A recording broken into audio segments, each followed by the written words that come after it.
उसी भारतीय जनता पार्टी के पास चले गए कि जिस भारतीय जनता पार्टी के एक नेता ने कहा था जुबान काटने की बात उनकी की थी और 5 लाख। तो ये तो बनाया हुआ है, इनको जबरदस्ती का नेता बना दिया गया। और जनाधार कहाँ है? मांझी जी को कौन जानता था? माननीय मुख्यमंत्री नीतीश कुमार जी ने उनको मुख्यमंत्री बनाया, सब लोग जानने लगे। दामाद को लड़ाना है, समधी को लड़ाना है, बेटे को लड़ाना है, खुद लड़ना है। अरे परिवार की पार्टी बना के रख दिया है इन्होंने। समाज ये दलितों के ठेकेदार हैं क्या ये जीतन राम मांझी जी को या उनके बेटे को? क्यों इनकी हार हुई? अगर गया जिले में आपके इतनी पकड़ है और जनाधार है तो आपको दोनों सीट पर जीतना। राज्यपाल बने और बेटा लोकसभा चुनाव लड़ेगा, जीतेगा तब तो जाएगा ना। जीतन राम मांझी के जाने के बाद महागठबंधन के अंदर एक बड़ा सवाल है, और सिर्फ अंदर ही नहीं बल्कि राजनीतिक दल जो उनके विरोधी हैं वो ये पूछ रहे हैं कि अब दलित चेहरा कौन बचा। क्योंकि एक बड़ा दलित चेहरा जीतन राम मांझी थे, अब वो भी चले गए। 23 तारीख को विपक्षी पार्टियों की बैठक है और उससे पहले जीतन राम मांझी ने एक बड़ा झटका जो है वो नीतीश कुमार समेत तमाम महागठबंधन के घटक दलों को दिया है। मेरे साथ कांग्रेस सेवा दल के बिहार प्रदेश अध्यक्ष यंग ब्रिगेड के हैं आदित्य पासवान। बड़ा सवाल है आप लोगों के सामने कि भाई अब तो कोई दलित चेहरा बचा ही नहीं, दलित वोट बैंक को कैसे साथ दिएगा? मतलब किसी को ज़बरदस्ती आप इतना बड़ा नेता बना दीजिए तो कोई तात्पर्य नहीं है। मांझी जी को कौन जानता था? माननीय मुख्यमंत्री नीतीश कुमार जी ने उनको मुख्यमंत्री बनाया, सब लोग जानने लगे। और मुख्यमंत्री बनने के बाद उन्होंने माननीय मुख्यमंत्री नीतीश कुमार जी को पीठ में छुरा होगा। फिर भी उन्हें सम्मान दिया गया। अलग होकर चुनाव लड़े, वो वयोवृद्ध हैं, वापस आना चाहते थे महागठबंधन में, महागठबंधन ने उन्हें सम्मान दिया। लेकिन फिर उस सम्मान को दरकिनार करते हुए भारतीय जनता पार्टी के पास चले गए। उसी भारतीय जनता पार्टी के पास चले गए कि जिस भारतीय जनता पार्टी के एक नेता ने कहा था जुबान काटने की बात उनकी की थी और 5 लाख रुपए इनाम रखा था।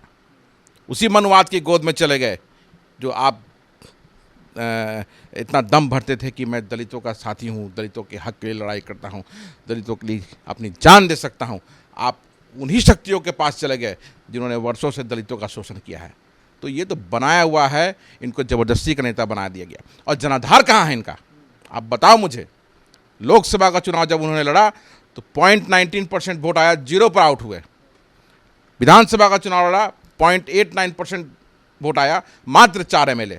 और आज वो 5 सीट मांग रहे हैं। क्यों?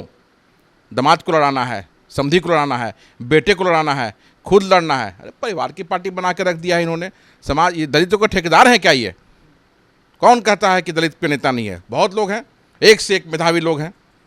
और ये आने वाला समय में भारतीय जनता पार्टी और इनको समझ में आएगा कि कितनी बड़ी गलती इन्होंने किया है।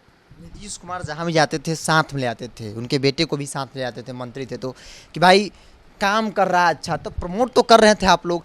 फिर ये दिक्कत कहाँ हो गई? आप लोगों ने आउट कर दिया, ये फिर अपने मन से चले गए? वो बेचैन है ना। नेचर और सिग्नेचर आदमी का नहीं बदलता है। आप देखिए कि जब से उनको नीतीश कुमार जी ने सम्मान दिया, लेकिन सम्मान मिलने के बाद जो सम्मान देता है उसी के साथ धोखाधड़ी करना, तो ये उनके नेचर में है। और ये लगातार वो करते आए हैं, लगातार। और अभी भी सम्मान उनको कितना मिल रहा था, लेकिन वो लगातार भाजपा के संपर्क में थे और ये हम जानते थे कि वो जाएंगे। बस एक डेट का इंतजार हो रहा था, वो चले गए। और उनके जाने से महागठबंधन की सेहत पे कोई असर नहीं पड़ने वाला है। हम मजबूत थे, मजबूत हैं और मजबूत रहेंगे। 7 पार्टियों का महागठबंधन, विपक्ष को एकजुट करने की बाद कई बातें चली, 23 तारीख को बैठक। लेकिन नहीं लगता कि एक मैसेज गया कि भाई साथी पार्टी जब एकजुट नहीं रह सकती है तो फिर देश को कैसे एकजुट कीजिएगा? अच्छा हुआ ना, जो उसमें से अनवांटेड एलिमेंट जो था, जिसको नहीं रहना था, वो चला गया। अभी चला गया, वो ज़्यादा बढ़िया है। आप जाओ उधर, आपस में जाके उधर बंदर बाट करो। हम तो यहाँ मजबूत हैं।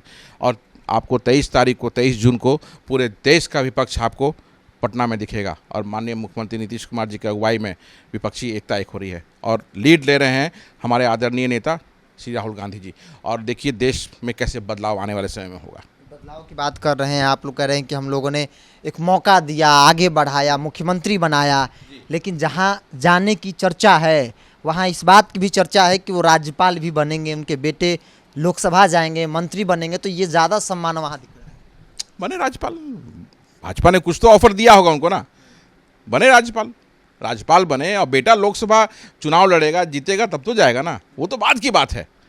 अगर जनाधार होता तो 2 जगह से चुनाव लड़े ये पिछले विधानसभा में और 1 जगह से हार गए। क्यों? मखदूमपुर से चुनाव लड़े ये थे, वहाँ से भी हार गए। तो जनाधार रहेगा तब तो आप जीतेंगे। जनाधार वाला नेता कहीं से भी लड़ेगा अगर, तो वो जीत जाएगा। आप बताइए, मैं प्रश्न आपके माध्यम से पूछता हूँ जीतन राम मांझी जी को या उनके बेटे को, क्यों इनकी हार हुई? अगर गया जिले में आपके इतनी पकड़ है और जनाधार है, तो आपको दोनों सीट पर जीतना चाहिए था। तो ये सब दिखाते कुछ है, लेकिन एक्चुअल में कुछ और है। उनका आरोप लगाया कि भाई प्रेशर बना जा रहा था, रोज पार्टी विलय, कोई पार्टी विलय करेगा का? पार्टी माँ के समान होती है।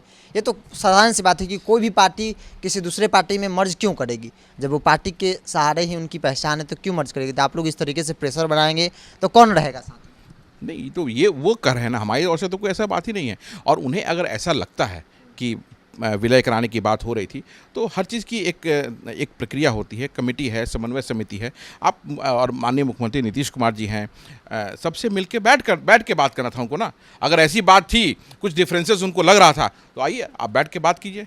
तो आपके तो मन में चोर है, आप बीजेपी से सटे हुए हैं, आप लगातार मिल रहे हैं, तो आप एक मौके, ये सिर्फ इल्ज़ाम लगा करके जाने वाली बात है। ऐसा कोई बात नहीं है, गलत बोल रहे हैं। बहाना चाहिए था बस। जो भाजपा के जो दोस्त बनने वाले जो लोग हैं, दलित नेता, वो कह रहे हैं कि नीतीश कुमार दलित विरोधी है। आप भी दलित हैं, वाकई में दलित विरोधी है नीतीश कुमार, बहुत करीब से आप लोग जानते हैं। मैं जो ये बात कह रहा है वो झूठा है।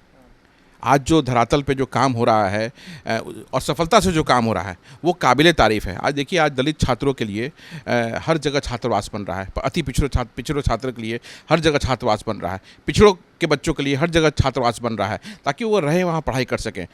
जो बच्चे कभी सोच भी नहीं सकते थे कि वो बड़े बड़े इंस्टीट्यूशंस में जाके पढ़ाई कर सकें, वो माननीय मुख्यमंत्री नीतीश कुमार जी की पहल पर स्टूडेंट क्रेडिट कार्ड के माध्यम से आज देश के बड़े बड़े इंस्टीट्यूशंस में पढ़ाई कर रहे हैं, अपना सपना पूरा कर रहे हैं, अपने परिवार का सपना पूरा कर रहे हैं। कल वही बच्चे डॉक्टर, इंजीनियर, बड़े व्यवसायी, बड़े जर्नलिस्ट आपकी तरह कुछ भी बन सकते हैं।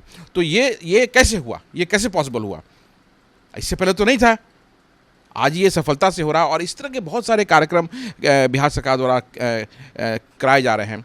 तो ये एक सिर्फ भ्रम फैलाने के लिए, झूठ फैलाने के लिए भारतीय जनता पार्टी के द्वारा हमेशा कहा जाता है कि दलित विरोधी हैं। आप धरातल पे देखिए ना, धरातल पे देखिए। 2020 का जब चुनाव हुआ तो कितना कोशिश किया गया भ्रम फैलाने का, लेकिन अंततः जीत तो हमारी हुई, क्योंकि लोगों को विश्वास था, प्रेम था।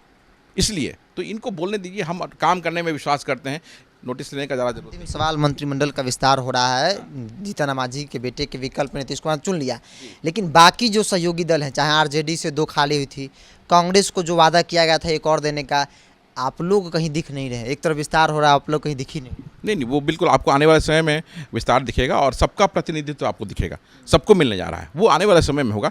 उसके लिए पहले कयास लगाना या बोलना उचित नहीं है। ये रत्नेश सदा जी का पहले से था कि उनको बनना है। अब मुख्यमंत्री जी को लगा कि ये समय उपयुक्त है, तो अभी बनाया उन्होंने बनाया अभी। अब आने वाले समय में आप देखेंगे कि जो विस्तार होगा उसमें सबको बराबरी का हिस्सेदारी मिलेगा। चलिए, आदित्य पासवान थे बातचीत करने के लिए, और कई सवाल जीतन राम मांझी से कि दलित नेता कैसे, अगर हैं तो फिर हार क्यों गए, कई सवाल जो है वो खड़े हुए हैं। बहरहाल इसमें ही, अगर आप मेरे वीडियो को यूट्यूब पर देख रहे हैं तो यूट्यूब चैनल को सब्सक्राइब कर ले, फेसबुक पर देख रहे हैं तो फेसबुक पेज को लाइक कर ले, ताकि हर छोटी बड़ी अपडेट हम आप तक पहुँचाते रहें।